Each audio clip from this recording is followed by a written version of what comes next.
This lighter is broken. There's a hole in here. This lighter has been damaged and there's no gas in here. There's basically a hole in here.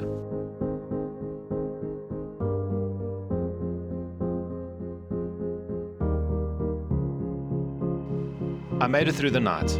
I'm out here alone. No radio, no signal, just my camera bag, a busted lighter and a multi-tool.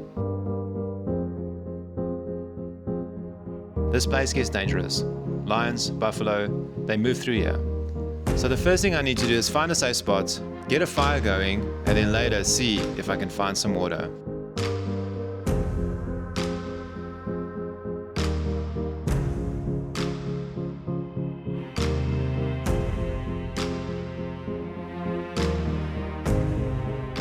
Okay, so I'm happy with what I've got here. I've got quite a lot of grass.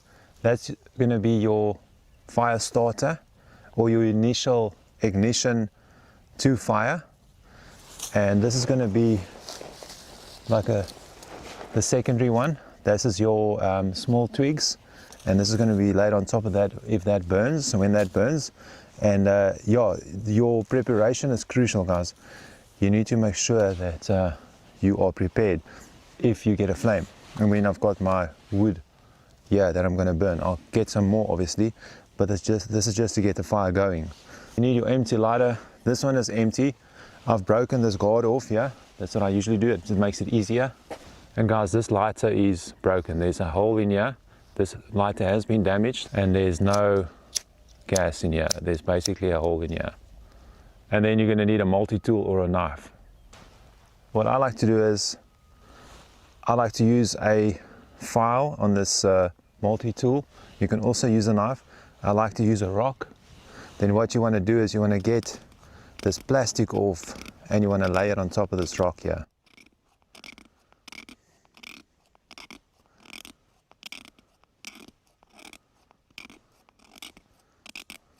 So those shavings, you want to take that as much as possible. Preparation is the key here. So then you lay it on top of this rock. You'll see sometimes there is a bit of static electricity that gathers. There's a lot of waste. Sometimes it's a bit annoying, but it's part of the job. Alright, so I think that should do it about. That should be enough. So what you want to do next, you want to take your lighter and then you want to roll this roller up and down.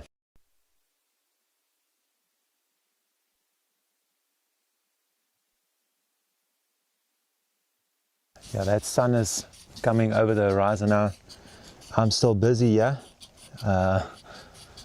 You need enough of that black stuff and you need to be patient, because the best is to do it once, prepare well, and yeah, they also line in the area, so I'm keeping my back covered by looking over my shoulder now and again, and I'm listening for any sound of danger. Yeah, I think we're almost good to go though. It'd be nice to get a fire going here. Okay, just to show you, this is the shavings and that's the black stuff on top of it, and that's what you are looking for. You want quite a lot of that flint on that, lying on that plastic. Okay, let's see. I hope it works. It doesn't always work. There's a little bit of a breeze now. I have my grass here ready, and you want to make a spark over this and then have your kindle ready. Yes.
Fortunately, I found a baobab tree, and luckily I found a pod right underneath it, so that was an added bonus.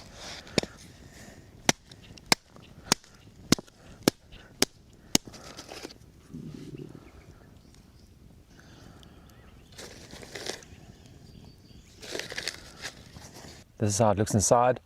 You get like a pulp in here, which is very tangy tasting, and then you get these seeds. I've heard that you can roast them. I'm gonna try and attempt to roast a few now, and I'll give you some feedback how it tastes, because it's quite hard, and I think it needs a bit of heat.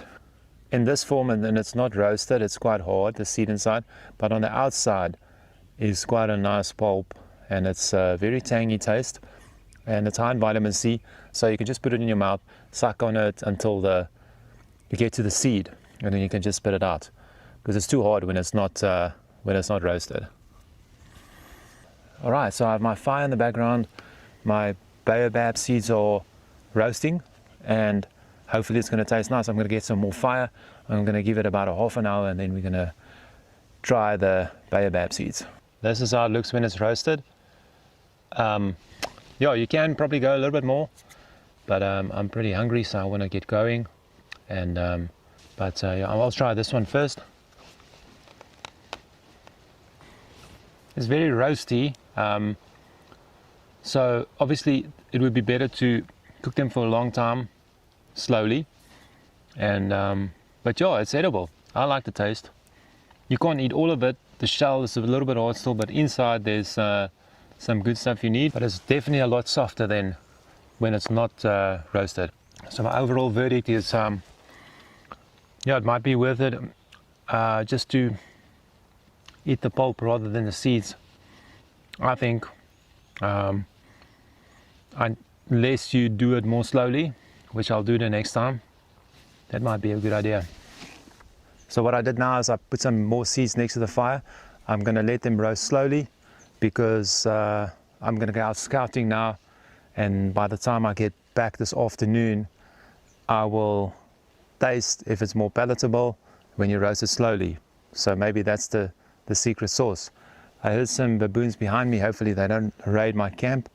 It's my only possession at the moment in terms of food, but I'm going to go out scouting a little bit more. Maybe I can find other resources. I think there are monkey oranges in the area, so I will look out for that as well. There's some rules with that as well that you have to know. You can't eat the seeds, but yeah, and they have to be ripe.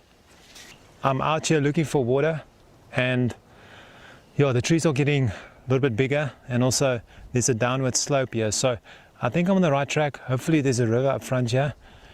I'm running a bit low on water, and I'm going to try a trick that I saw on YouTube as well, where I will filter water and then I will boil it. I will try and find a container or something to boil it in. I don't want to take a chance, you know. It looks relatively clean around here, but I don't know what's upstream. And if you find a river, usually hippos, crocodiles, so you want that bacteria out of the water and all sorts of other stuff. So I will try and boil it. That will be the first prize. But let me find water first, and then we can make a decision from there. I think we are in luck. I see there are hippo trails here, and also hippo droppings. I actually hear running water now as I speak. We must just be careful of hippo as I approach the water.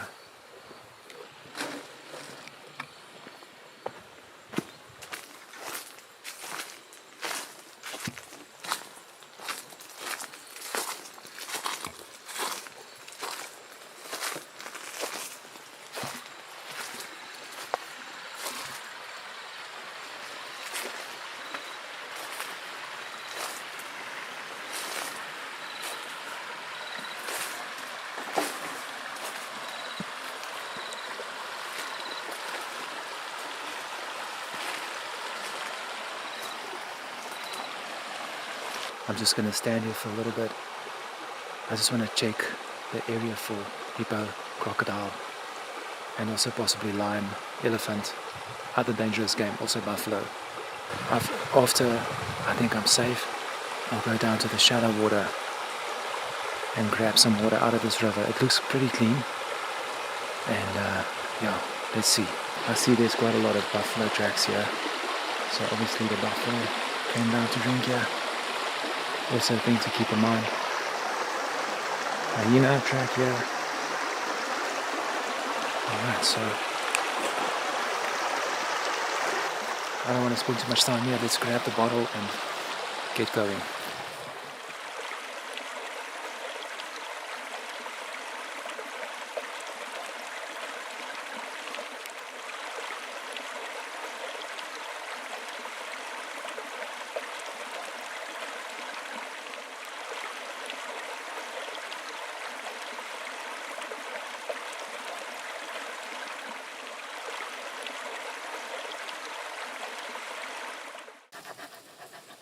Idea is it's going to go into the top like this.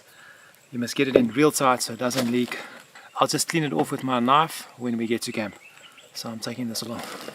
I'm approaching camp here, but I'm just cautious still of animals. It looks like the baboons didn't come through here. My seeds are still here. The plan is to get that water filtration going. That's going to take long. I might only have water tomorrow, but at least I'm going to get it going, and I'm not even sure if it's going to work. So I'm cleaning this branch out, and then we're going to jam it in here. Hopefully it fits well. I left it a bit long. This is better because I think, it will take longer to filtrate, but we want to be extra careful. We don't know what's upriver there, and we already know there's a village or something upstream, and because we found that bottle, this bottle and that beer can. I'm grateful for it today, but I don't like seeing litter, but today we'll accept it as a gift from above. But I'm going to cut this open. So what the plan is then,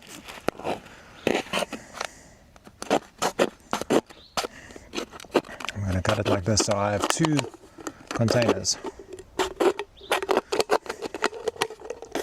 I don't like cutting this open, but I don't see another way.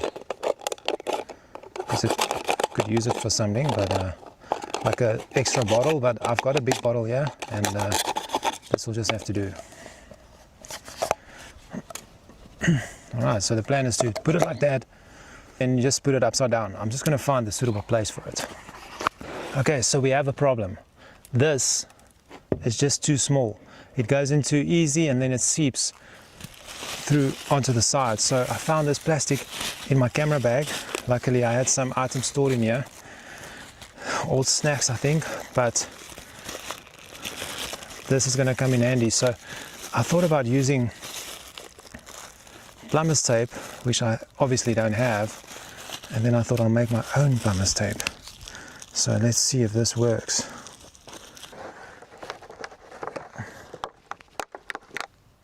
Bingo, I think that's it.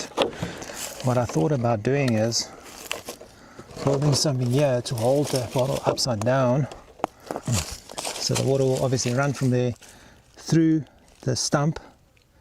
Eventually it will seep through and then into the bottle or container. Alright, so I'm going to start the fire again, and so when it's time to boil water, I will have some hot flames going, and if not, and that doesn't work, at least I will have a fire before complete darkness.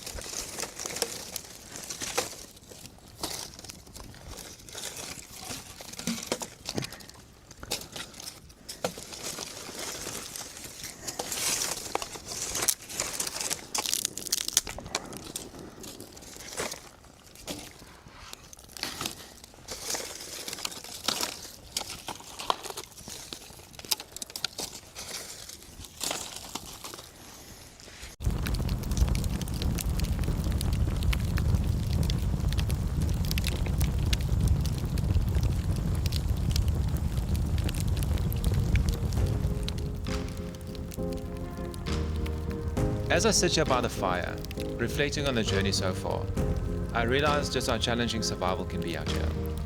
Even making a fire can be a real test, and finding water, sometimes even harder.